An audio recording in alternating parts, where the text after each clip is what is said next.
I spent the weekend in Busan, and it all started with a pretty long drive from Seoul. About 4.5 hours on the road. It's not for the faint of heart, but honestly, it was worth every minute. Most people hop on a plane or take the KTX train, but driving means you get to see Korea's mountains, rivers, and open blue skies up close. There's something special about watching the scenery change mile by mile. About halfway through, we stopped at a Korean rest stop, quick coffee, a few snacks, and of course, a stretch before getting back on the road. And then there it was, Busan.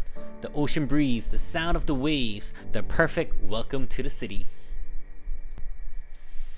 Busan is South Korea's second largest city. Sitting on the southeast coast, it's a major port city and a popular travel spot, known for its beaches, parks, markets, and cultural landmarks.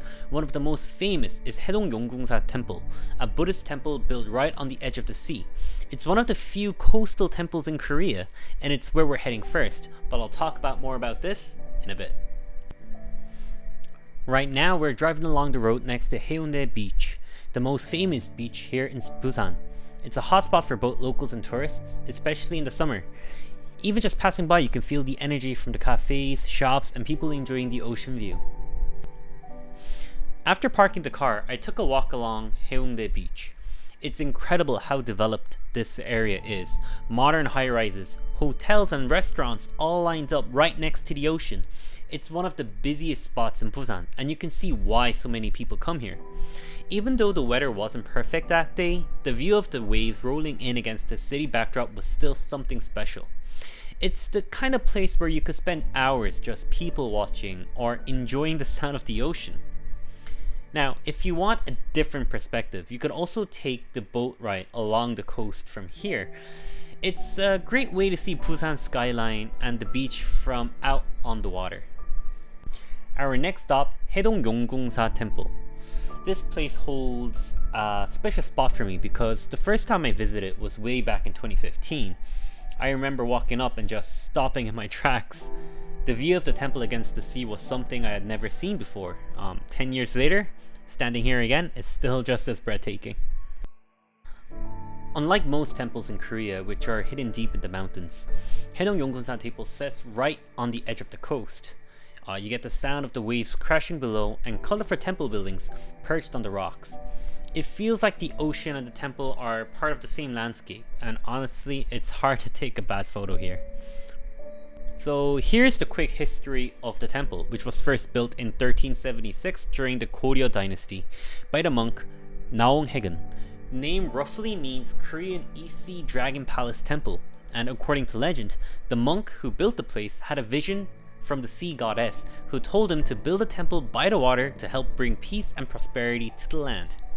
Since then, it's been destroyed, rebuilt, and restored, but has always remained a unique coastal landmark. Buddhism has a very long history here in Korea. It arrived in the 4th century and it shaped a lot of the country's culture, art, and even traditions. Even today, while most Koreans aren't strictly religious, Buddhist temples like this are still important places for rituals, holidays, and moments of reflection. You'll see people here lighting incense, bowing, or just quietly enjoying the view. And it's open to everyone, whether you're here for faith or just the scenery.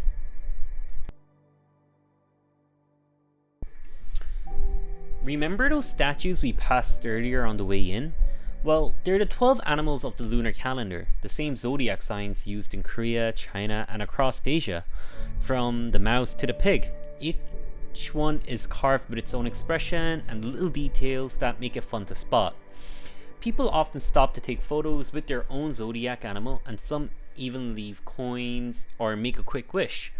It's a small touch, but it adds personality to the temple and makes the visit even more memorable.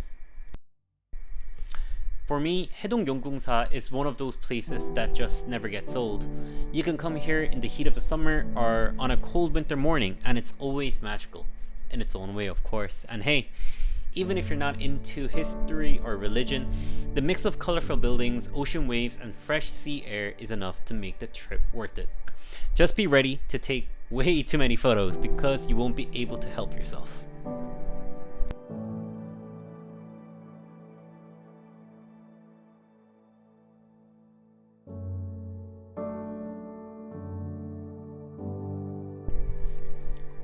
To wrap up the trip, we spent the evening walking through the busy nightlife area of Haeundae. Pubs, street food stalls, and music spilling out from every corner. The atmosphere is completely different from the daytime, full of energy and colour.